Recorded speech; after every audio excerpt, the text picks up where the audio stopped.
నమస్తే, నేను Kavitha. Welcome to I dream social spotlight with కవిత.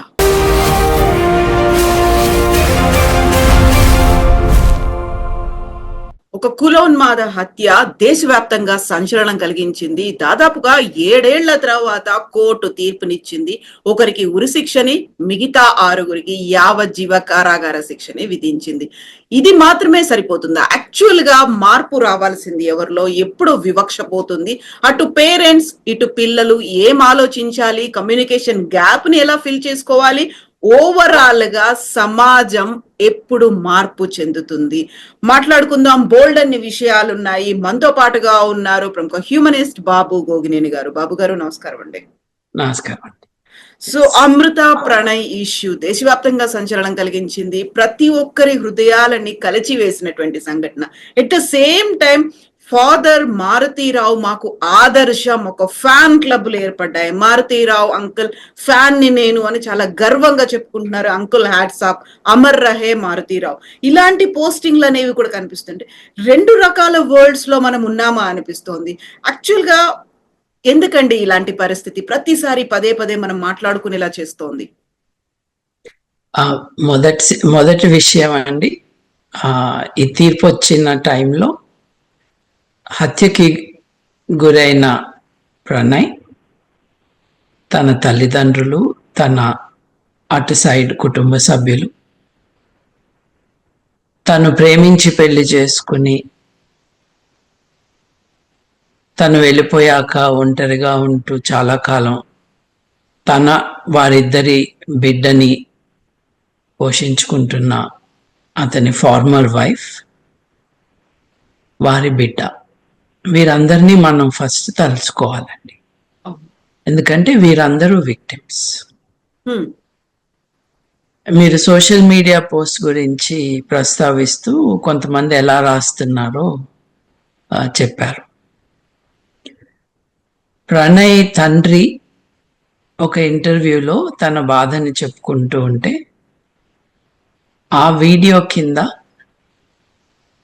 నీ కొడుకు వల్ల నీకు కాదు నష్టం జరిగింది, మారుతీరావు గారి కుటుంబానికి అని, హంతకుడిని గారు అని, బాధితుల కుటుంబాన్ని నీవు అని.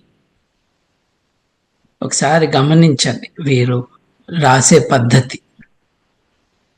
ఒక ప్రవచనకారుడి గారి కూతురు గారు టీవీలో, యూట్యూబ్ ఛానల్స్లో యాక్టివ్గా డిస్కషన్స్ కండక్ట్ చేసే ఒక ఆవిడ, లవ్వు గివ్వు అంట చూడు ఎక్కడి దాకా వచ్చింది అనే అర్థం వచ్చేటట్టుగా, ఏది టెంపరరీ లవ్ అంట. మనం చంపేస్తే టెంపరీయే కదా లవ్. ఎంతమందికి కష్టం తీసుకొచ్చింది అంటే అమృత అనే అమ్మాయే తప్పు చేసింది అని. ఏమి తప్పు చేసింది అని అంటే వీళ్ళందరి దృష్టిలో నిజంగా అమ్మాయి తన చాయిస్ని ఎక్సర్సైజ్ చేసిందని మాత్రమే కాదు, తన కులాన్ని వదిలేసి సమాజంలో తక్కువ కులం అనుకునే వ్యక్తిని పెళ్లి చేసుకుంది అన్నదే వీళ్ళ కోపం, అక్కసు, ద్వేషం. వీళ్ళందరూ కులోన్మాదులు. ఆ మాట చెప్పలేరు కాబట్టి ఓపెన్ గా చెప్తే, ముఖ్యంగా ప్రణయ్ అనే వ్యక్తి మాల కుటుంబానికి చెందినవాడు కాబట్టి రేపు ఎస్సీ ఎస్టీ అట్రాసిటీస్ కేసు వస్తుందేమో అని భయమేసి అమృత మీద దాడి చేస్తాడు. చూడండి, నువ్వు చేసిన తప్పు కారణంగా అతను చనిపోయాడు, అతని తల్లిదండ్రులకి బిడ్డ లేకుండా పోయింది పరిస్థితి, నీకు భర్త లేకుండా అయింది, నీ నుదుటి బొట్టు చెరిగిపోయింది, నీ తల్లికి కూడా అదే, నీ తల్లికి కూడా అదే అయింది, ఆ బాబుకి తండ్రి లేకుండా. అంటే ఈ అమ్మాయి బాధితురాలా? ఈ అమ్మాయి ఇదంతా చేసిందా పాపం? నేనైతే ఇవాల్టి మాట కాదండి, ఎప్పుడైతే తన తండ్రి చేసినది తను కండెమ్ చేస్తూ స్ట్రిక్టెస్ట్ పనిష్మెంట్ తండ్రికి రావాలి అని కోరుకుందో, గట్టిగా నిలబడిందో, కుల సంఘాలన్నీ మీటింగులు పెట్టుకుని ఆయనకి జేజేలు చెప్తూ ఉన్నప్పుడు ఆ అమ్మాయి ప్రవర్తన చూసి, నేను బిడ్డ ఉంటే ఇట్లా ఉండాలి అని ఓపెన్ గా రాశాను. నేను బిడ్డ ఉంటే అలాగే ఉండాలండి. తన జీవితంలో తన సహచరుణ్ణి తను ఎన్నుకుంది. అతనేమి రౌడీ కాదు, మోసకారి కాదు, తాగుబోతు కాదు. పాపం ఇద్దరు చిన్నపిల్లలే కదండి, 20లో ఉన్నారు.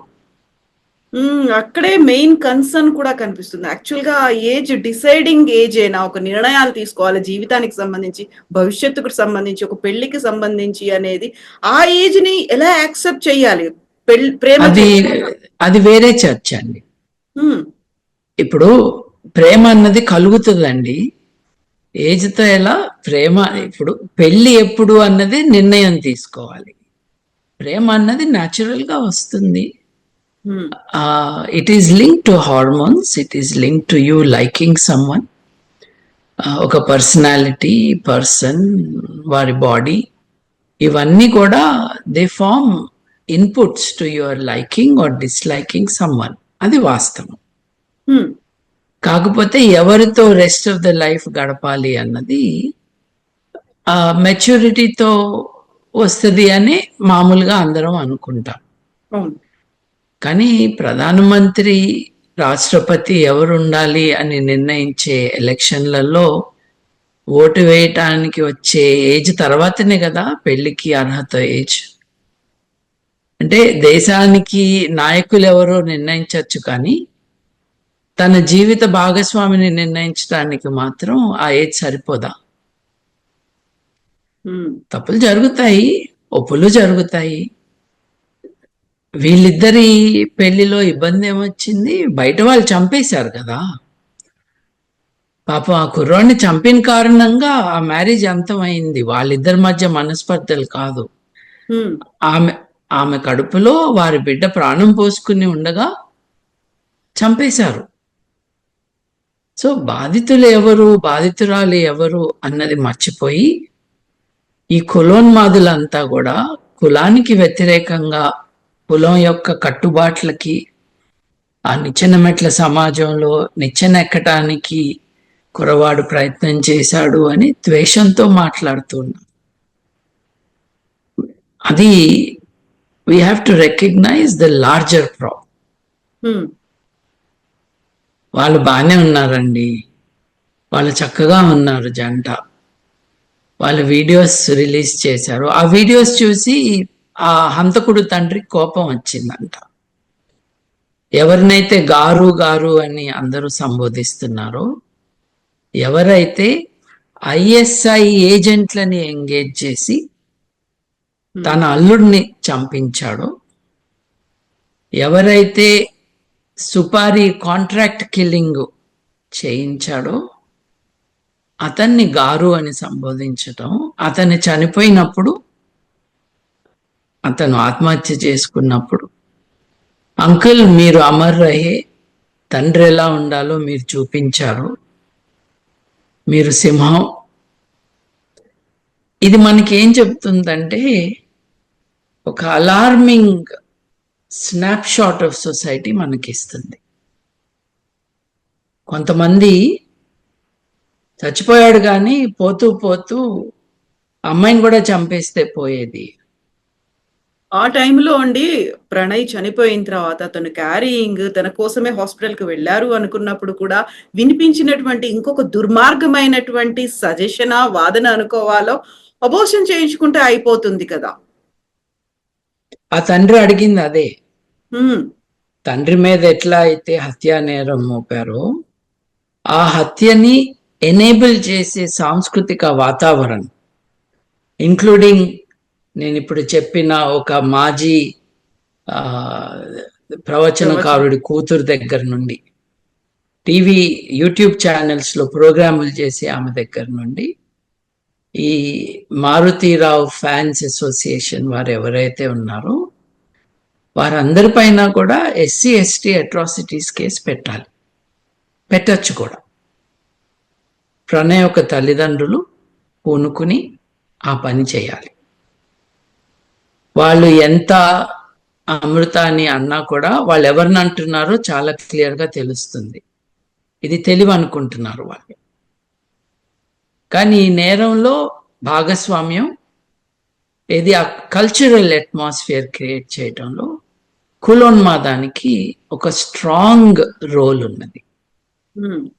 చనిపోయిన తర్వాత కూడా, హత్య తర్వాత కూడా అదే ద్వేషాన్ని రగిలించటం, ప్రమోట్ చేయటం, స్ప్రెడ్ చేయటంలో పాలు పంచుకున్న అందరూ, ఇన్క్లూడింగ్ జడ్జ్మెంట్ వచ్చిన తర్వాత ఇష్టం వచ్చినట్టు మాట్లాడిన వారందరికీ కూడా ఎస్సీ ఎస్టీ కేసులు అంటే ఏంటో అర్థమయ్యేటట్టు చేయాలండి. ఎందుకంటే హత్యని ప్రోత్సహిస్తున్న వాళ్ళు ఇంకొకళ్ళని కూడా చంపితే బాగుంటుంది కదా అనేవాళ్ళు, వాళ్ళు నేరస్తులండి. వాళ్ళు నేరస్తులు. రేపు ఎల్లుండి ఇంకొక ఇటువంటి హత్య జరిగినప్పుడు దాన్ని నార్మలైజ్ చేసి చంపటమే అసలు సమస్య లేదు అక్కడ, కానీ చంపటమే పరిష్కారం అనుకునే వాళ్ళకి తగిన బుద్ధి చెప్పకపోతే ఇది ఇంకా వైడ్ స్ప్రెడ్ అవుతుంది. మీరు క్రితంసారి నాతో మాట్లాడించినప్పుడు నేను మీకు స్టాటిస్టిక్స్ ఇచ్చాను. నిజంగా ఇది జరుగుతున్నది పాకిస్తాన్లో, మిడిల్ ఈస్టర్న్ కంట్రీస్లో చాలా ఎక్కువగా జరుగుతూ ఉంది. భారతదేశంలో జరగట్లేదని కాదు, కానీ ఎపిడమిక్ ప్రపోర్షన్స్లో లేదు. But it is a matter of time అండి. చంపటం తప్పు కాదు. కులం యొక్క లిమిట్స్, కులం ఇంపోజ్ చేస్తున్న లిమిట్స్ని అతిక్రమించి పెళ్లి చేసుకుంటే వాటిలో ఆ జంటలో లోవర్ కాస్ట్ అని వాళ్ళు అంటున్న వారిని హత్య చేయాలని ఆ భావన, ఆ ఉద్దేశం నార్మలైజ్ చేస్తూ ఉన్నప్పుడు తక్షణం చర్యలు తీసుకోకపోతే ఇది చాలా వైడ్గా యాక్సెప్టబిలిటీ వచ్చే స్టేజ్కి వెళ్తుంది. ఆ తర్వాత ఇటువంటి హత్యలు ఇంకా ఎక్కువ అవుతాయి. ఇప్పుడు ప్రణయ్ హత్య తర్వాత చాలా హత్యలు జరిగినాయి కదా, ఇటీవల కూడా జరిగింది. దేన్నైతే వారు పరువు హత్యలు అంటున్నారు, వాటికి కారణం నేను అనుకోవటం కులానికి వ్యతిరేకంగా ఒకప్పుడు ఉండే ఉద్యమాలు చచ్చుబడిపోవటం. అంతేకాకుండా రాజకీయ నాయకులు ఇప్పుడు కులాలని ప్రమోట్ చేసుకుంటూ కులాలని సామాజిక నేరంగా పరిగణించకుండా అది ఒక సామాజిక వర్గంగా పరిగణిస్తూ వారిని ఓట్ బ్యాంక్స్గా మలుచుకుంటున్నారు చూడండి. అది కారణం. దీంట్లో తిలా పాపం తలా పిడికడు అన్నట్టుగా దీంట్లో అందరికీ భాగస్వామ్యం ఉందండి. కులంలోనే పెళ్లిళ్ళు చేసుకోవాలి, అదే పెళ్లి చేసుకునే పద్ధతి ఇంకో రకంగా చేసుకోకూడదు అని ఒక సోషల్ ఇన్సెస్ట్, సామాజిక శాస్త్రంలో, సోషియాలజీలో దాన్ని సోషల్ ఇన్సెస్ట్ అంటారు. అటువంటిది ప్రమోట్ చేయటం, పిల్లలు ఓటు వేసే హక్కు ఉన్న పిల్లలే. దేశంలో రాజకీయ నాయకుల్లో ఎవరు ప్రధానమంత్రినో రాష్ట్రపతినో అయ్యే ఎలక్షన్లలో పాలు పంచుకునే వయసు రీత్యా అర్హత పొందిన వారే తమ జీవిత భాగస్వామిని ఎంచుకోనివ్వకపోవటం అన్నది వారి ప్రాథమిక హక్కులకే భంగం కలిగించేది. నేను క్రితంసారి మీకు ఇంటర్వ్యూలో సుప్రీంకోర్టు జడ్జిలు ఎటువంటి తీర్పుని వెలువడించారో కూడా చెప్పాను. నేను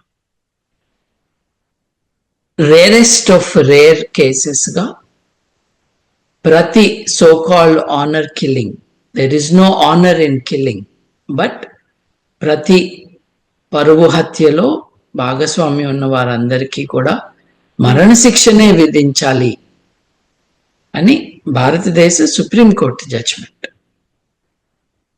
వాటన్నిటినీ ధిక్కరిస్తూ ఇవాళ ఇష్టం వచ్చినట్టు మాట్లాడుతున్న వాళ్ళని కంటెంప్ట్ ఆఫ్ కోర్టు కింద కూడా వాళ్ళని అదుపులోకి తీసుకోవాలి. హత్య ఆల్ రైట్ అంటము, హత్య కాకపోతే ఇంకేం చేస్తారు అనుకుంటున్నావు అని అడగటము, ధైర్యంగా సొంత పేర్లతో రాయటము, ఇది అనానిమస్ గా కాదు, దొంగ ఐడెంటిటీస్ కాదు. It is giving us a snapshot of a society which is rapidly going downhill. దీన్ని ఆపాలండి, దీన్ని గట్టిగా ఆపాలి. దానికి ఉద్యమించటానికి సమాజం పట్ల ఒక దృక్పథం ఉన్న ఆధునికులు చర్యలు తీసుకోవాలి. సో ఇక్కడ కేవలం కులం మాత్రమే కాకుండా ఆర్థికంగా రిచ్ గా వాళ్ళు ఉన్నారు, అలాంటి వాళ్ళని కావాలని వీళ్ళు పడేస్తున్నారు. రైస్ బ్యాగ్ల కోసం మతం మార్చుకున్నటువంటి వాళ్ళు చేస్తున్నటువంటి చర్యలు ఇవన్నీ కూడా సోషల్ మీడియాలో హత్య జరిగిన దగ్గర నుంచి నిన్న తీర్పు వచ్చిన తర్వాత కూడా సోషల్ మీడియాలో వచ్చినటువంటి జడ్జిమెంట్లు ఎలా చూడొచ్చు అంటారు దీన్ని? అంటే ఇది ప్రతిదీ కేస్ బై కేస్ చూడాలి. తర్వాత ఈ జనరల్ డిఫమేషన్, ఎవరైతే మతం మార్చుకుంటే అది రైస్ బ్యాగుల కోసం మార్చుకున్నారని ఒక జనరల్ డిఫమేషన్ చేస్తున్నారు చూడండి, దాన్ని అడ్రస్ చేసే ముందు కేస్ బై కేస్ కూడా మనం చూడాలి. ప్రణయ్ తల్లిదండ్రులు వారి వేష భాషలు గమనిస్తే ఓ బస్తాను 2 బస్తాల బియ్యం కోసం వాళ్ళు మారిన వాళ్ళుగా కనిపిస్తున్నారా? వాళ్ళ మతం ఏంటో నాకు తెలియదు, కానీ మారి ఉంటే దానికోసం మారి ఉంటారా? లేదు మీరు ఊరు బయట పడేస్తే మీరు ఊళ్ళోకి రావద్దు అని అంటే కొన్ని వందల సంవత్సరాల పాటు మీ నీడ కూడా మా ఇళ్ల పైన పడకూడదు అని అంటే మీరు మా ఇంక చూడకూడదు, మా కంచంలో మీరు తినకూడదు, మేము వాడే గ్లాసును మీరు ముట్టుకోకూడదు. 2 గ్లాసుల సిస్టమ్ తెలంగాణలో ఉంది. మీరు రోడ్ సైడ్ పూరి గుడిసెలో నడుపుతున్న హోటళ్లలో మీరు అణగదొక్కబడిన కులాలు, మాలా మాదిగా ఎస్సీ ఎస్టీకి చెందిన వారు చాయ్నో కాఫీనో తెచ్చుకోవాలి అని అంటే అక్కడ డబ్బులు అక్కడ పెట్టాలి. మీరు ఇచ్చిన డబ్బులు వాళ్ళు ముట్టుకోరు, మీరు అక్కడ టేబుల్ మీద పెట్టాలి. చూరులో ఒక గుంజ పైన ఉన్న గ్లాసు తెచ్చుకోవాలి, ఆ గ్లాసులో పైనుంచి పోస్తారు, తాగేసి గ్లాస్ కడిగేసి మళ్ళీ పైన పెట్టేసి చూరులో వెళ్ళాలి. నువ్వు ఇదంతా చేసి రైస్ బ్యాగ్ అంటావేంటి? కనీసం రైస్ బ్యాగ్ కోసం మారారు అని అనుకుందాం. రైస్ బ్యాగ్ కోసం ఎవరు మారుతారండి? ఆకలితో ఉన్న వాళ్ళు మారుతారు. రైస్ బ్యాగ్ అంటే ఏంటి? లగ్జరీ ఐటమా? రైస్ అండి, మీరు కడుపుకు అన్నం తింటుంటే మీకు తెలుస్తుంది కదా. ఆకలితో ఉన్న వాళ్ళకి తినటానికి ఏదో ఇచ్చుంటారు. ఎందుకు నువ్వు ఇవ్వలేదు? అది నువ్వు వాళ్ళకు అందుబాటులో లేకుండా ఒక సామాజిక వ్యవస్థని క్రియేట్ చేసి వాళ్ళని ఊరు బయట వెలివేసి పెట్టావు కాబట్టి. అప్పుడు అది తప్పంటే ఎలా అండి?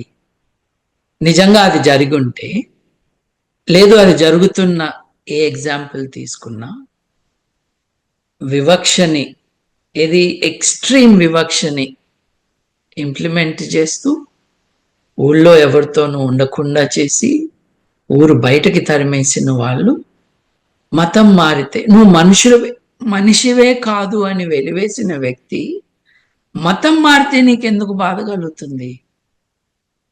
అసలు నువ్వు నా వాడు కాదనే కదా నువ్వు వెలివేసింది. తర్వాత పంపటం ఏంటి? ఇది మొదటిది. మీరు రెండోది డబ్బు కోసం చేశారు. దేశవ్యాప్తంగా లవ్ జిహాద్ అని, లేకపోతే డబ్బు కోసం పెళ్లిళ్ళు చేసుకుంటున్నారని చెప్తున్నారండి. ఒక విషయం, భారతదేశం అంతా ఉన్న ఒక సామాజిక రుగ్మత కట్నం తీసుకోవటం కదండి. అగ్రవర్ణాలలో లేదా, అంటే అగ్రవర్ణాలని వారు అంటున్న డామినెంట్ కాస్ట్ లో కట్నం లేదా? డబ్బు కోసం కాదు, మీరు మీ మగపిల్లల్ని అప్పటిదాకా మీ పిల్లలు చూడని యువతులకి ఇచ్చి పెళ్లి చేయాలని వ్యాపార లావాదేవీలాగా కట్నం గురించి మాట్లాడుకుని పెళ్లి చేస్తున్నారే, మీరెలా అంటారండి డబ్బు కోసం చేసుకుంటున్నారు అని? రెండో విషయం, డబ్బు కోసం చేసుకుని ఉంటే ప్రణయ్ అనే ఆయన ఈ అమ్మాయిని తీసుకుని రిలేటివ్లీ పువర్ హౌస్ లో ఎందుకుంటాడు? డబ్బే ముఖ్యం అనుకుంటే ఈ పాప ఎందుకు ఇల్లు వదిలేసి వెళ్ళిపోయింది? ఆ అబ్బాయితో ఉండటానికి, ఆ అబ్బాయి తల్లిదండ్రులతో ఉండటానికి. ఇక్కడ డబ్బు ఎక్కడొచ్చిందండి? లేదు, డబ్బు లేదు. నిజానికి ప్రేమనే కనిపిస్తుంది దీంట్లో.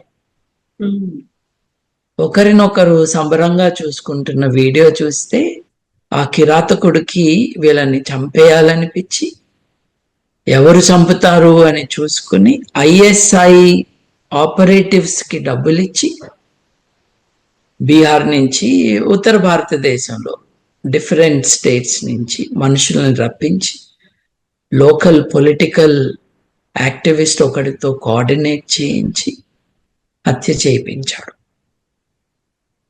ఇవన్నీ వాస్తవాలైతే రైస్ బ్యాగ్ అని లేకపోతే డబ్బు కోసం చేశారని అనటం ప్రణయ్ గురించి, అమ్మాయి అమృత గురించి ఏమీ చెప్పట్లేదు. ఇలా మాట్లాడుతున్న వాళ్ళు మనుషులు కాదు అని చెప్తుంది మనకి. ఎందుకంటే వీళ్ళ మనసులో కరడు కట్టుకుపోయిన ప్రెజుడిస్, ప్రివిలేజ్, ఈ కట్టుబాట్లు అంటాము. It's worse than that. కులం యొక్క కట్టుబాట్లని ఎవరో బ్రేక్ చేశారన్న కోపం. ఎందుకంటే వీళ్ళకి మనుషుల కంటే కులం ఎక్కువ కావాలండి. వీళ్ళు ఆధునిక భారతదేశంలో, మన రాజ్యాంగంలో, మన దేశం యొక్క ఉద్దేశం సమానత్వం, సౌభాతృత్వం. ఆ భాషలో ఆడవాళ్ళ ఇంక్లూజన్ లేదు, కానీ హ్యూమన్ సాలిడారిటీ ఉండేటట్టుగా, అందరికీ న్యాయం చేకూరేటట్టుగా ఉండే దేశం మనం నిర్మించుకుంటాము. అదే మన దేశం యొక్క ఉద్దేశం అని రాజ్యాంగంలో రాసుకున్నాం. వీళ్ళు మిస్ఫిట్స్ కదండి. ఇట్లా మాట్లాడుతూ ఇట్లా ఆలోచిస్తున్న వారు, వారికి ఎడ్యుకేషన్ ఇవ్వాలి. ఏంటంటే తరతరాలుగా వస్తూ చిన్నప్పుడు, ఇప్పుడు మనం క్రితంసారి మాట్లాడుకున్నప్పుడు నానమ్మ సంతోషం కోసం హత్య చేసిన మనవాళ్ళ గురించి మనం చూసాం. సొంత అక్క భర్తని. రైట్. అంటే దాని అర్థం ఏంటి? చిన్నప్పటి నుండి తాతలు, అమ్మమ్మలు, నానమ్మల దగ్గర లేదు తల్లిదండ్రుల దగ్గర ఇటువంటి నేర్చుకుంటున్నాం. స్కూల్లో కొంచెం కౌంటర్ బ్యాలెన్స్ అవుతుంది. స్కూల్స్ ఐడియల్ కాకపోయినా ఆ వివక్ష ఆ లెవెల్లో స్కూల్స్లో ఉండదు. ఒకరినొకరు కలవటం, ఒకరితో ఒకరు మాట్లాడుకోవటం జరుగుతుంది కదా. అందుకే యూనిఫామ్ సిస్టమ్ అనేది కూడా వచ్చిన తర్వాత కరెక్ట్. హెచ్చు తగ్గులు లేకుండా, ఎక్కువ తక్కువ అనేది లేకుండా. మా తాతగారండి లాయర్. ఆయన మద్రాస్ హైకోర్టు గుంటూరులో ప్రాక్టీస్ చేసేవారు. ఆయన కొలీగ్స్ భారతదేశ స్వాతంత్రానికి ముందు స్కూల్ పెట్టి స్కూల్లో అన్ని కులాల వారిని ఒకే బెంచ్ మీద కూర్చోబెట్టారు. ఈ రోజు కూడా చాలా గ్రామాల్లో జరగట్లేదండి. నేను 1930s, 40s గురించి చెప్తున్నా. అంటే ఒక 100 years ఎఫర్ట్ చేస్తే కూడా ఇంకా ఇబ్బందులు ఉంటాయి. కానీ వారు చేసిన ప్రయత్నం, వారి జీవిత కాలంలో వారు రీజనబుల్ సక్సెస్ చూశారు. ఎంతో మంది ఆయన పేరు వాళ్ళ బిడ్డలకు పెట్టుకున్నారు. బికాజ్ మా నాన్నగారు ఆయన పేరు నాకు పెట్టినట్టుగా. బికాజ్ సమాజంలో మార్పు తీసుకొచ్చిన కొంతమంది పట్ల వారు ఒక రికగ్నిషన్, ఇది గ్రాటిట్యూడ్ అనొచ్చు, but more than that it is a recognition. అలా లేదు కదా ఇవాళ. ఇవాళ కులం పేర్లు తగిలించుకోవటమే పరువు అనుకుంటున్నారు కదా. సో స్వరాజ్యం వచ్చాక మారింది పరిస్థితి. రాజకీయము, కులము, మతము కలిసిపోయిన కారణంగా ఈ నెగటివ్ టెండెన్సీస్ మనకు కనిపిస్తా ఉన్నాయి.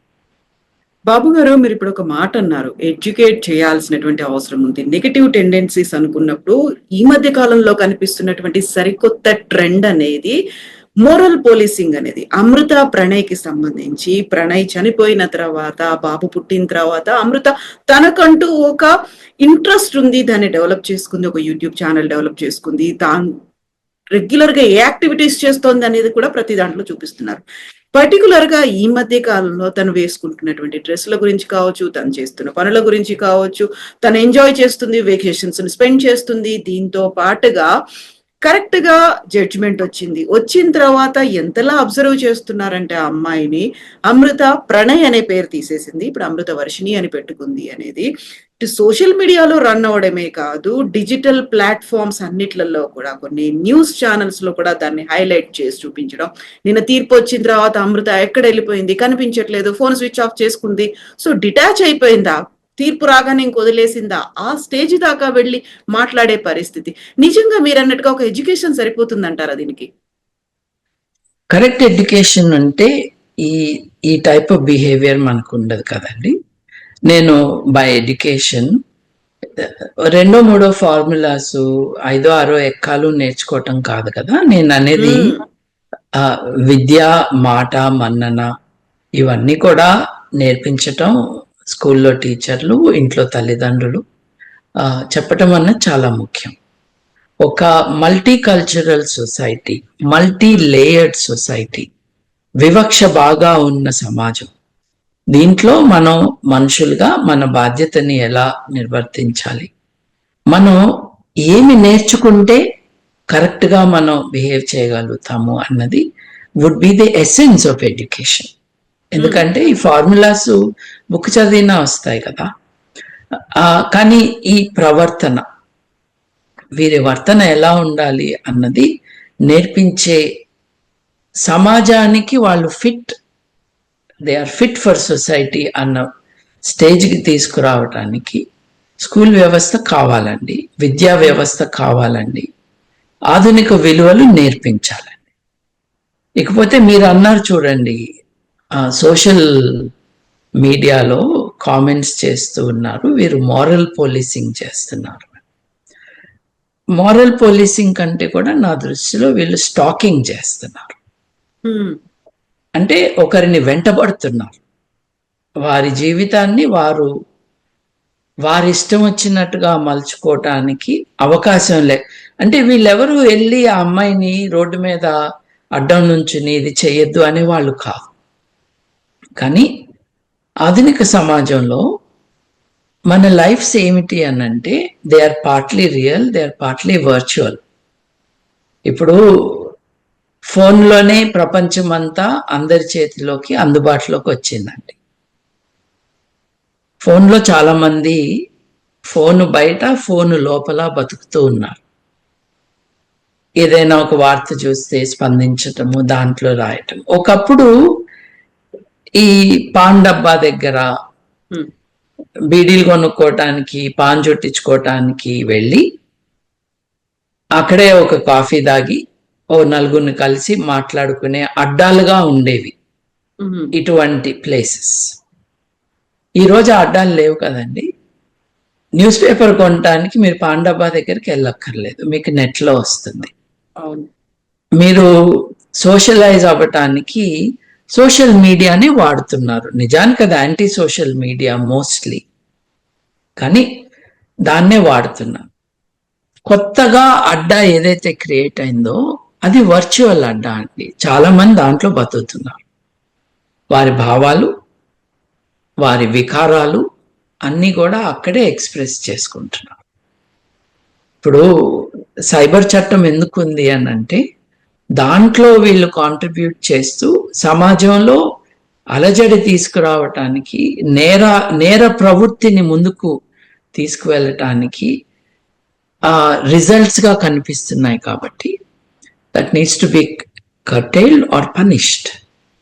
సో మీరు అన్నారు కదా, ఈ అమ్మాయి తన బిడ్డతో ఆడుకుంటుంది, చూడు బొట్టు పెట్టుకుంది, విధవ కదా, చూడు నవ్వుతుంది, ఇంకా ఏడవాలి కదా అని మాట్లాడే ఈ పర్వర్జన్ ఏదైతే ఉందో, ఈ మానసిక రోగులు ఎవరైతే ఉన్నారో వాళ్ళందరినీ మనం కంట్రోల్ చేయలేమండి. రెండోది, ఐ హోప్ అమృత అవన్నీ చూడరు అని. ఇప్పుడు ఆకతాయిలు, మానసిక రోగులు, ఇష్టం వచ్చినట్టు మాట్లాడేవారు, వీరందరూ తమ పైత్యాన్ని బయట పెట్టుకుంటుండంటే నా గురించి వేరే వారు ఏమనుకుంటున్నారు అన్న కుతూహలం లేదు, సంబరం విక్టిమ్స్కి ఉండదు కదండి. పాపం ఆవిడ విక్టిమ్ దీని అంతటికి. ఇప్పుడు నా పర్సనల్ హ్యాబిట్ అండి, నేను టీవీలో మాట్లాడినా, ఇట్లా డిస్కషన్లో పాల్గొన్నా,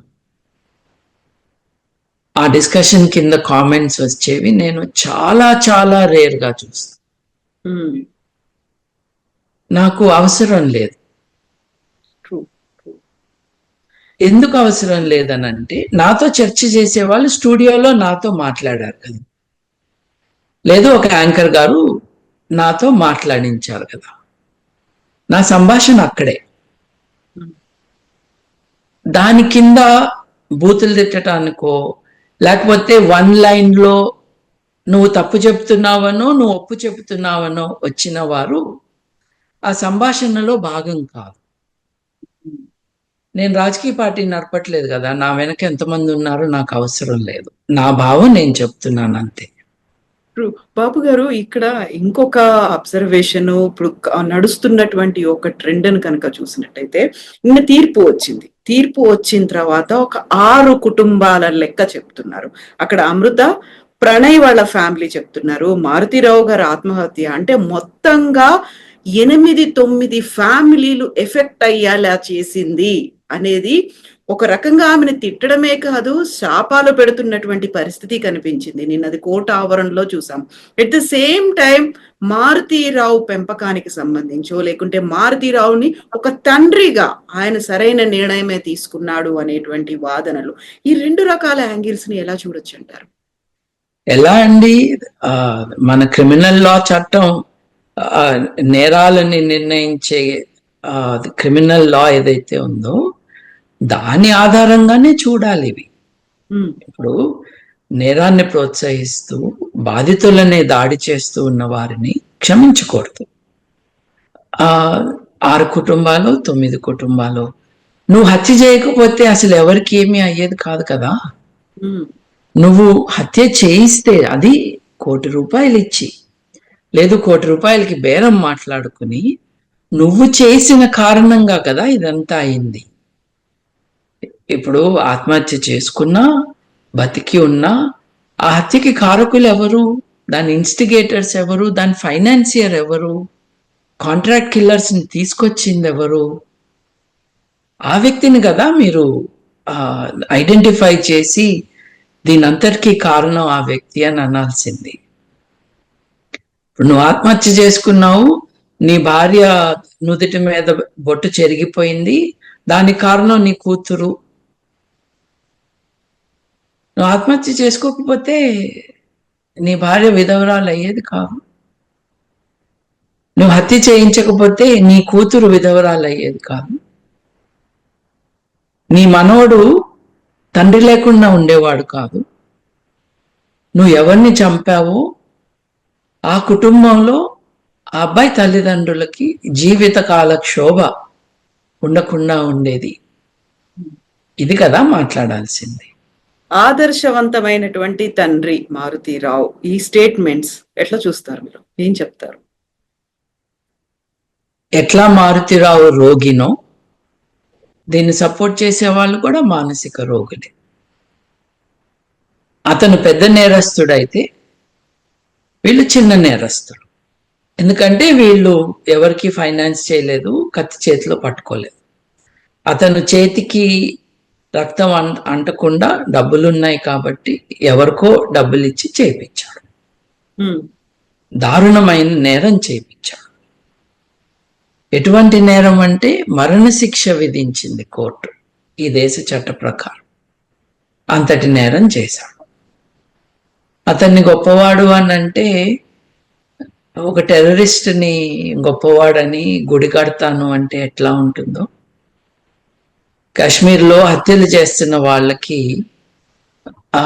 వాళ్ళకి సపోర్టుగా ర్యాలీలు తీస్తున్నప్పుడు వారిపైన ఎటువంటి చర్యలు తీసుకుంటా ఉంటుందో భారతదేశ ప్రభుత్వం, అలాగే వీళ్ళపైన కూడా తీసుకోవాలి. పిల్ల ప్రేమ కథ అనుకున్నప్పుడు అమృత ప్రణయ్లది, అక్కడ తండ్రి ప్రేమను కూడా చూడాల్సినటువంటి అవసరం ఉంది కదా. చిన్నప్పటి నుంచి పెంచారు, పెద్ద చేశారు, వాళ్ళకి కావలసినవన్నీ చేశారు, వాళ్ళ మీదే ఆశలు పెట్టుకున్నారు, భవిష్యత్ అంతా వాళ్లే అనుకున్నారు. ఆ టైంలో అక్కడ పెంచినటువంటి తల్లిదండ్రుల్లో లేకుంటే ఆ కుటుంబానో కాదని ఇంకొకరి దగ్గరికి వెళ్తున్నారు. తండ్రి ప్రేమను ఎందుకు అర్థం చేసుకోలేకపోతున్నారు? ఆయన పడ్డ మానసిక ఆవేదన ఉంటుంది, ఒక సంఘర్షణ అనేది ఉంటుంది, దాన్ని ఎందుకు పట్టించుకోవట్లేదు అనే ప్రశ్న వస్తుందండి. అంటే ప్రేమ అంటే ఏంటో అర్థం కానప్పుడు ఇటువంటివన్నీ వస్తూ ఉంటాయి. మన బిడ్డలు మన ఆస్తిగా, మన బిడ్డలు మన కేర్లో ఉన్న చిన్నప్పుడు లిటిల్ హ్యూమన్ బీయింగ్స్. వారు పెరుగుతున్న కొద్దీ వారి పర్సనాలిటీ వాళ్ళు డెవలప్ చేసుకుంటారు. ఆ పర్సనాలిటీని షేప్ చేయటమే తల్లిదండ్రులుగా మన బాధ్యత. వారికి మంచి చెడు విచక్షణ నేర్పించడం, నిజం అబద్ధం ఎలా తేల్చుకోవాలో చెప్పటం. ఇప్పుడు స్కూల్లో పద్యాలు నోటుకొచ్చేటట్టు నేర్పించటాలు, ఫార్ములాస్ నేర్పించటాలు, పొద్దున్న 4ంటికి నిద్ర లేపి స్పోర్ట్స్ కూడా లేకుండా రాత్రి 10 వరకు పాఠాలు చెప్పించి ఐఐటిలోకి పంపించటాలు పేరెంటింగ్లో భాగం కాదు. పేరెంటింగ్లో భాగం పిల్లలకి మంచి విలువలు వచ్చేటట్టుగా చేయటం. ఆ పాప ఏం చేసిందండి? ఆ పాప ఎవరినో ప్రేమించిందండి. ప్రేమ అన్నది చెడ్డది కాదు కదా. ఓకే, ఆ పార్ట్నర్ కరెక్ట్ కాదు, ఇంకో పార్ట్నర్ కరెక్ట్ అని తల్లిదండ్రులు భావించవచ్చు. భావించటంలో తప్పులేదు. ఎందుకంటే పిల్లల్ని స్కూల్కి పంపిస్తారు, రోజు పిల్లలతో సంభాషించి వాళ్ళ ఎక్స్పీరియన్సెస్ ఏంటి, ఎలా ఉంటే బాగుంటుంది, ఎలా ఉండకపోవటం కరెక్ట్, వారి చాయిసెస్ ఏంటి అని తల్లిదండ్రులు are a part of that choice and decision making. 10వ తరగతికి ముందే తమ కూతురు ఎవరినో లవ్ చేస్తున్నాను అంటే obviously it is under age love. దానికి అర్థం హత్య కాదు చేయాల్సింది. దానికి అర్థం you talk to the person, you educate the person, you educate the other person. మీకు ఒకటి చెప్తాను, గాంధీ గారు వైశ్యుడు. ఆయన కులాన్ని వదిలేశారు కానీ వర్ణం కరెక్టే అని చెప్పారు ఆయన. గాంధీ గారు ఆశ్రమంలో, మళ్ళీ గుర్తు చేస్తున్నాను, మారుతీరావు లాగానే ఆయన కూడా వైశ్య కుటుంబంలో పెరిగారు. ఆయన తండ్రి చాలా ధనవంతుడు, పోర్బందర్ రాజ్యానికి ఆయన ప్రధానమంత్రి. గాంధీ గారి ఆశ్రమంలో గాంధీ గారి అబ్బాయి, అదే ఆశ్రమంలో బ్రాహ్మణుడైన భారతదేశానికి ప్రప్రథమ ఆఖరి భారతీయ గవర్నర్ జనరల్ అయిన రాజగోపాలాచారి కూతురు. ఇద్దరు ఒకరినొకరు అక్కడ చూసుకున్నారు. దేవదాస్ గాంధీ, గాంధీ గారి అబ్బాయి పేరు. వీరిద్దరూ మాకు ప్రేమ కలిగింది, మేము పెళ్లి చేసుకుంటాము అన్నారు. గాంధీ గారు చట్ మన కులం వేరు వాళ్ళ కులం వేరు అని అనలేదు, రాజగోపాలాచారి అనలేదు. గాంధీ గారు ఏమన్నారంటే మీది ఇన్ఫాచ్యుయేషన్ అయి ఉండొచ్చు, ఒక 5 ఏళ్ళు ఆగండి అన్నారు. వాళ్ళు నిజంగా 5 ఏళ్ళు ఆగి తల్లిదండ్రుల అంటే రాజగోపాలాచారి భార్య ఎప్పుడో చనిపోయింది, తండ్రి గాంధీ గారి ఆశీస్సులు, రాజాజీ గాంధీ గారి ఆశీస్సులతోనే వాళ్ళు పెళ్లి చేసుకున్నారు. దెర్ ఈస్ అన్ ఇన్పుట్, తప్పకుండా తల్లిదండ్రులకి ఇన్పుట్ ఉండాలి ఈ చాయిసెస్ లో. అది ఇంపోజిషన్ కాదు, తామే నేరస్తులుగా మారే రోల్ తీసుకోకూడదు. ఓకే, కోపం వచ్చింది, నువ్వు మా మాట వినట్లేదు, దీని కారణంగా నువ్వే జీవితంలో ముందు ముందు కష్టాలకి లోనవుతావు, అది మాకు ఇష్టం లేదు కాబట్టి నీ కోసం మేము వద్దంటున్నాము, మా కోసం వద్దనట్లేదు, నీ కోసం వద్దంటున్నాం, నీ ఫ్యూచర్ పాడవుతుందని అంటున్నాం. చూడు, నువ్వు చదువుకున్నావు, ఆ వ్యక్తి చదువుకోలేదు, నువ్వు రేపు ఉద్యోగానికి వెళ్తావు, ఆ వ్యక్తికి ఉద్యోగం ఉండదు, మీ ఇద్దరి మధ్యన ఈ గ్యాప్ ఏదైతే ఉందో అది చాలా కష్టం అవుతుంది. ఎందుకంటే ఫ్రెండ్స్ గా ఉండటం వేరు, marriage and establishing a family and having children is a different. ఇప్పుడు ఇద్దరు మిత్రులు విడిపోతే there will be emotional hurt. పెళ్ళప్పుడు, పెళ్లి తర్వాత ఆస్తుల విభజన జరగాలి, పిల్లల బాగోగుల విషయంలో ఎవరి బాధ్యత ఏంటో తెలుసుకోవాలి. అంటే మ్యారేజ్ అన్న ఇన్స్టిట్యూషన్లోకి మీరు ఎంటర్ అవుతున్నప్పుడు not only love but other things also come in. ఈ అదర్ థింగ్స్ అన్నవి ఒక్కొక్కసారి లవ్ ని డ్యామేజ్ కూడా చేస్తాయి. కాబట్టి మనం జాగ్రత్తగా ఆలోచించుకుందామమ్మా, ఇద్దరం కలిసి మాట్లాడుకుందాం. ఇప్పుడు అబ్బాయి గాని అమ్మాయి గాని ఇద్దరిలో ఎవరు శత్రువులు కాదు, మనం కలిసి let us discuss and decide అని చేసి ఉండొచ్చు కదా, అలా చెయ్యాలి కదా. పిల్లలు ఎందుకు తప్పు చేయరండి, చేస్తారు. మీరేం చేశారు, మీ పిల్లలకి జ్ఞానం రావాలి, విచక్షణ రావాలి అని పెంచి స్కూలుకు పంపించి విద్య నేర్పించి సమాజం కోసం రెడీ చేశారు. ఆ నేర్చుకున్న రిలేటివ్ మెచ్యూరిటీతోనే వారు ఒక నిర్ణయం తీసుకుంటున్నారు. అది తప్పు కాకుండా చూసే బాధ్యత తల్లిదండ్రులకు ఉంటుంది. అని హత్యలు చేసే వరకు, లేకపోతే వెలివేయటం వరకు, అసలు నీకు ఆస్తినే ఇవ్వం పో అని పనిష్ చేస్తామనే వరకు రావటం అన్నది ఆశ్చర్యం. ఇప్పుడు ప్రేమ లేని కారణంగా పిల్లల్ని కంట్రోల్ చేస్తున్నా. ప్రేమ ఉన్న వాళ్ళు తమ బిడ్డల్ని అపురూపంగా చూసుకుంటారు, తప్పులు చేయకుండా హెల్ప్ చేసే ప్రయత్నం చేస్తారు. ప్రేమ అంటే అదే కదా, ఒక బాధ్యత. ఎగ్జాక్ట్లీ. ఇప్పుడు ప్రేమ లేని కారణంగా కంట్రోల్ చేస్తున్నారు అనుకున్నప్పుడు అమృత ప్రణయ్ ఇష్యూ సంబంధించి ప్రణయ్ హత్య తర్వాత ఎన్నైతే కథనాలు వచ్చాయో, డాక్యుమెంటరీలు కూడా అన్నీ వచ్చాయి. యాక్చువల్ గా what is good, what is bad అనేది, పిల్ల ప్రేమ, సైకాలజీలు, సమాజం, వివక్ష, వీటన్నిటి గురించి కూడా మాట్లాడుకునేటువంటి ఒక పెద్ద చర్చ జరిగినప్పుడు సినిమాలు కూడా వచ్చాయి. తండ్రికి సంబంధించినటువంటి ప్రేమను చూడాలి అనేది, అక్కడ ఒక రకమైనటువంటి క్లియర్ డివిజన్ లాగా కనిపిస్తుంది. ఎస్, వీళ్ళు తప్పు, ఇది కరెక్ట్, ఈయన చేసిందే కరెక్ట్ అనేటువంటి వాదనలు, దానికి సంబంధించి కొన్ని ఎవిడెన్సెస్ ని, సైకాలజీని, సమాజాన్ని అంతా చూపించి అక్కడ ప్రేమని, ఏ ప్రేమను చూడాలి, ఈ పిల్ల ప్రేమను చూడాలా, తండ్రి ప్రేమను చూడాలా, ఈ రకమైనటువంటి చర్చ యాక్చువల్ గా ఏం జరగాలి? ప్రాబ్లం ఎక్కడొచ్చిందంటే అండి, దాన్ని ప్రేమ అనటంలో వచ్చింది ప్రాబ్లం. ఇప్పుడు చాలా మంది సినిమా వాళ్ళు, మీరు డాక్యుమెంటరీస్ అన్నారు, సినిమానే తీశారుగా, మర్డర్ సినిమా, చాలా మంది డిస్కషన్ ని వారి తెలివి తక్కువతనం కారణంగా, లేదు వారి బుద్ధి లేనితనం కారణంగా, లేదు బాధ్యత లేని కారణంగా మారుతిరావు చూపించింది ప్రేమ అన్నారు. మీరు రెండింటినీ ప్రేమ అన్నాక ఈ డిస్కషన్ సాధ్యమైంది. It's un unnatural discussion, it's a wrong discussion. ఎందుకైంది? నువ్వు దాన్ని ప్రేమ అన్నావు కాబట్టి, నీకు బుద్ధి లేదు కాబట్టి. తండ్రి ప్రేమ అని ఎలా అంటావు?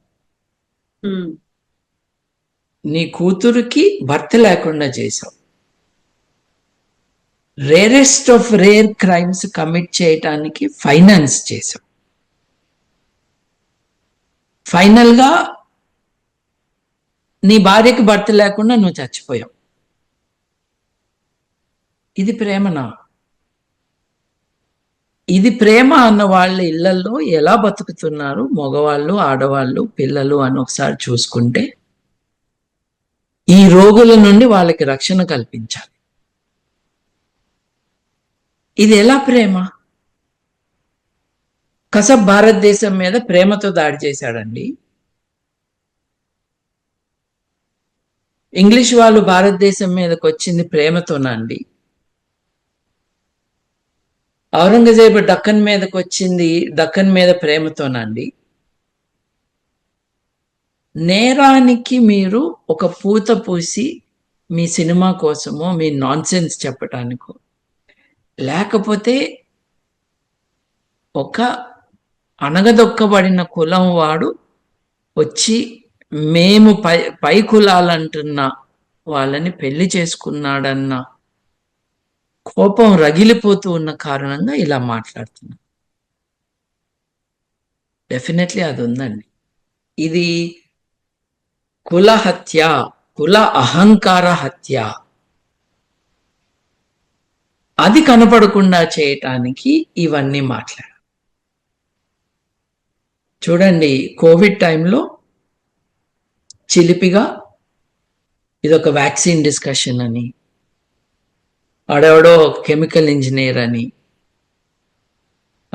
ఈ కొబ్బరి నూనె అమ్ముకునే వాడిని ఒకరిని తీసుకొచ్చి డిస్కషన్ని ఇంకొక డైరెక్షన్లోకి మలచడానికి చాలా మంది ఇర్రెస్పాన్సిబుల్ గా బిహేవ్ చేశారు విత్ నో కాన్సిక్వెన్సెస్. పచ్చడి అమ్ముకునే వాడికి 100 కోట్ల రూపాయల ఆదాయం వచ్చేటట్టు చేశారు రాజకీయ నాయకులు. అంటే ఒక ఉపద్రవంలో చేపలు పట్టడానికి దిగుతున్నారు వీళ్ళు. దీంతో నేను ఏదో ఒకటి చేయొచ్చు అని. వాళ్ళు దీన్ని ప్రేమ అంటుంటే మనం దాని గురించి చర్చ ఏంటండి? ఎలా ప్రేమ? ప్రేమ అంటే ఏంటి? నీ పిల్లల్ని నువ్వు ఆస్తి అనుకోవటం ప్రేమనా? నీ పిల్లల్ని కాపాడటం ప్రేమనా? కాపాడటం అంటే బంధించటం కాదు. వారితో మాట్లాడి వారికి నేర్పించి, ఒక్కోసారి ఇన్ని చేసినా కూడా పిల్లలు. అండ్ ఇంకొకటి, మీరు చట్టంతో వాదించట్లేదుగా. మీరు టీవీ ఛానల్లో మాట్లాడుకుంటున్నారు. చట్టం చాలా క్లియర్గా ఉంది కదా, సుప్రీంకోర్టు జడ్జిమెంట్ చాలా క్లియర్గా ఉంది కదా. నువ్వు చేసిన పరువు హత్య రేరెస్ట్ ఆఫ్ రేర్ క్రైమ్స్, దీనికి మ్యాండేటరీ డెత్ పెనల్టీ ఉండాలి అని జస్టిస్ మార్కండే కట్జు గారు చెప్పారు. చెప్పడం అంటే తీర్పు ఇచ్చారు. తీర్పు ఇవ్వటమే కాదు, ప్రతి ప్రతి డీజీపీకి, ప్రతి పోలీస్ స్టేషన్కి, ప్రతి కోర్టుకి ఆర్డర్ వెళ్ళాలి అని తీర్పులో భాగంగా ఇచ్చారు. అంటే ఈ దేశంలో సుప్రీంకోర్టు ఆజ్ఞలు, తీర్పులు కూడా చట్టమే. చట్టమే. హత్య నేరం. హత్య చేసిన వాడికి ప్రేమ ఉందంటావేంటి? బుద్ధి లేనోడా? అవన్నీ కూడా మోసుకెళ్తూ సినిమాల కోసం వాడుకునేవారు ఒక సామాజిక నేరంలో భాగస్తులు. ఎస్ బాబు గారు, థ్యాంక్ యూ సో మచ్ అండి. మళ్ళీ ఒక కంక్లూడింగ్ పాయింట్ చెప్పుకోవాలి అంటే ఇలాంటివి జరగకుండా ఉండాలి. ఊరి సరైందే, కాకపోతే ఇంతకు మించినటువంటి చర్యలు తీసుకోవాల్సినటువంటి అవసరం ఉంది. ఇంకోసారి జరగకుండా చూడాలి. ఇలాంటివన్నీ వినిపిస్తూనే ఉంటాయి. నిజంగా మీరు చెప్పినట్టుగా. ఎస్ అండి.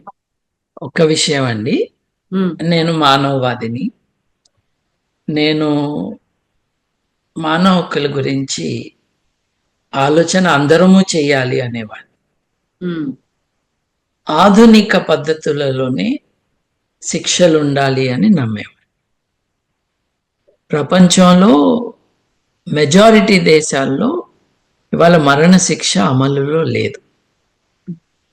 పుస్తకంలో ఉన్నా కూడా, శిక్షా స్మృతుల్లో ఉన్నా కూడా అమలు జరగటం దాదాపుగా ఆగిపోయింది. మరణ శిక్ష గురించి కూడా ఆలోచించాలి. శిక్ష పడాలన్న దాంట్లో ఎటువంటి అనుమానం లేదు. అత్యంత కఠినమైన శిక్ష పడాలన్న దాంట్లో కూడా అనుమానం లేదు. లైఫ్ సెంటెన్స్ మీన్స్ లైఫ్ అని ఇప్పుడు కాస్త గట్టిగా మాట్లాడుతూ ఉన్నారు. కొన్ని సెంటెన్సెస్ కి డెత్ పెనాల్టీ మ్యాండేటరీగా ఇవ్వాలి అని అంటున్నారు. ఎందుకు ఇవ్వాలి? అది రివెంజ్ కోసమా, సంస్కరణ కోసమా, సమాజంలో బాధితుల్ని రక్షించటం కోసమా, వారికి న్యాయం చేయటం కోసమా, ముందు ముందు ఇటువంటి నేరాలు జరగకుండా ఉండటానికి విధిస్తున్న శిక్షల అన్న విషయంలో మళ్ళీ ఒక మోడర్న్ డిస్కషన్, డిబేటు ఉండటం అవసరం అని భావించే వాళ్ళల్లో నేను ఒక. డెఫినెట్ గా అండి. ఎందుకంటే ఇప్పుడు నిన్న ఉరి శిక్ష విధించిన తర్వాత చాలా మంది ఉరి సరైందే, జరగాల్సిందే, ఇంకా ఏంటి బహిరంగంగా ఉరి తీయండి, అందరూ చూసేలా ఉరి తీయండి, సో దట్ అందరికి బుద్ధి వస్తుంది, ఇలాంటి తప్పులు మళ్ళీ జరగకుండా ఉంటాయి అనేటువంటి వాదన కూడా వినిపించింది. కాబట్టి ఇట్లా మాట్లాడే వాళ్ళు ఆదివారం కోడి తీసుకొచ్చి మెడ కొయ్యమంటే కొయ్యరండి. వీళ్ళు మళ్ళీ షాపుకి వెళ్ళి తెచ్చుకుంటారు కోడిని. నోటికొచ్చింది మాట్లాడే ఉన్మాదం, అనాలోచితంగా మాట్లాడే జనాలు ఎక్కువైపోతున్నారు. బహిరంగంగా ఉరి తీయటాలు, రాళ్ళు పెట్టి కొట్టటాలు ఇట్లాంటివి మధ్యప్రాచ్య దేశాల్లో, సౌదీ అరేబియాలో కానీ, యెమెన్లో కానీ, ఇరాన్లో కానీ జరుగుతూనే ఉన్నాయిగా. క్రికెట్ మ్యాచ్లు చూసి తరించే మీకు బహిరంగంగా ఒక మనిషిని చంపుతుంటే చూసేటటువంటి హృదయం, మనసు, ధైర్యం ఉంటుందండి. నోటికొచ్చిన మాటలు అనాలోచితంగా మాట్లాడటం. బహిరంగంగా పెడితే టికెట్ కొనుక్కుని వస్తావా? బుద్ధి లేనోడా. శిక్ష పడాలి అంటాం వరకు కరెక్ట్. ఎటువంటి శిక్ష అన్నది మానసిక శాస్త్రవేత్తలు, న్యాయ కోవిదులు, పోలీసు వ్యవస్థ వీరందరూ కలిసి విద్యా వ్యవస్థలో ఏది ఎడ్యుకేటింగ్ ద పీపుల్ యాక్టివిటీస్లో ఉన్నవారు వీరందరినీ ఇన్వాల్వ్ చేసి కరెక్ట్ శిక్ష ఏంటి అన్నది నిర్ణయించుకోవాలి. మన దేశంలో ఆల్రెడీ నిర్ణయం అయింది. నేను అనేది ఏంటంటే దాన్ని కూడా ఆలోచించుకోవచ్చు. ఎందుకంటే నేనేమంటున్నాను, ఇట్లా మాట్లాడే వాళ్ళందరూ కూడా నేరస్తులే అంటున్నాను. వాళ్ళని ఉరిదీయమంటలేదు నేను. వాళ్ళకి బుద్ధి చెప్పాలి అంట. ఎందుకంటే శిక్షలు సమాజాన్ని సేఫర్గా ఉండేటట్టుగా, బెటర్గా ఉండేటట్టుగా మార్చడానికి ఉపయోగించుకోవాలి, ప్రతీకారానికి కాదు. అందుకనే మధ్యప్రాచ్య దేశాల్లో బాధితుల కుటుంబాలు బ్లడ్ మనీ అని తీసుకుని, డబ్బు తీసుకుని వదిలేయమంట. మన దేశంలో కామన్ లాలో అది జరగదు. ఎందుకంటే నేరం రాజ్యానికి వ్యతిరేకంగా జరుగుతుంది. బాధితులు నిర్ణయించరు ఎటువంటి శిక్ష ఉండాలి అని. అంటే డీపర్సనలైజ్ చేసి న్యాయం అందరికీ జరగాలి. తప్పు చేసిన వాళ్ళకి న్యాయం జరగాలి, తప్పకుండా జరగాలి. ఆ న్యాయం శిక్ష రూపంలో జరగాలి. బాధితులకి they need to be supported, compensated. And in this case పోలీసులని ఇష్టం వచ్చినట్టు పోలీసులను అందరూ తిడుతూ ఉంటారు కదండి. ఎంత బాగా ఇన్వెస్టిగేట్ చేశారండి రంగనాథ్ గారు అండ్ టీం. వారి ఇన్వెస్టిగేటింగ్ ఆఫీసర్, అయ్యో వారి పేరు మర్చిపోయాను నేను, వారు మిర్యాలగూడలో 200 పేజీల ఛార్జ్ షీటు, 100 మంది సాక్షుల్లో 70 మందికి పైగా విచారణకు వచ్చేటట్టు చేసి టెక్నికల్ ఎవిడెన్స్ ఇచ్చి ఒక modern way of presenting so many facts and evidences that the judge could make a decision. ఇది పోలీసు వ్యవస్థని మనం మెచ్చుకోవాలి. They did something and fairly quickly. మీరు 7 సంవత్సరాలు అన్నారు, 20 ఏళ్లకు కూడా శిక్షలు పడని చాలా నేరాలు ఉన్నాయి కదండి. దీంట్లో కరెక్ట్ గానే చేశారని నేను అనుకుంటున్నాను from what I know. Hopefully this brings a closure to the extent it is possible for Pranay గారి కుటుంబానికి, అమృత గారి కుటుంబానికి, వారి బిడ్డకి. తన తండ్రిని చంపిన వాడికి శిక్ష పడింది అని ఆ బిడ్డ పెద్దయినాక తెలుసుకోవాలి. తనకు తండ్రిని లేకుండా చేసిన వారు ఎవరో ఆ బిడ్డ తెలుసుకోవాలి. ఇప్పుడు ఆ ప్రవచనకార కూతురు అని చెప్పాను చూడండి, ఆమె తప్పంతా అమృత చేసిందని చెప్పారు. అట్లాంటి వాళ్ళ మీద కనీసం విమెన్స్ కమిషన్లో కేసు పెట్టాలి. ఎందుకంటే ఇంత దారుణమైన నేరం జరిగినప్పుడు మనిషిగా స్పందించకుండా మరణశిక్ష పడిన వాడి కులం ఏంటి, వాడి పేరులో ఏం కులం తోకుంది, నా కులం ఏంటి, వాడికి పడితే తప్పు కదా, నా కులం వాడు కదా అని ఆలోచించే వాళ్ళు కూడా మనకు కనిపిస్తున్నారు. అంత దిగజారిపోయింది మన సమాజం, మానవ విలువలకి అంత దూరంగా ఉంది. ఒక్కసారి అందరూ మేల్కోవాలి. Because we don't want to become like Iran, Iraq, Saudi Arabia, where justice is not as civilized as it is in our country. Yes. ప్రజల సహకారంతో మనం ఆ దేశాల్లాగా మారిపోయే ప్రమాదం ఉంది. So that is my input into this question. Yes, Babu Garu, thank you so much, Andy. We'll talk more on other issues, Andy. Thank you so much.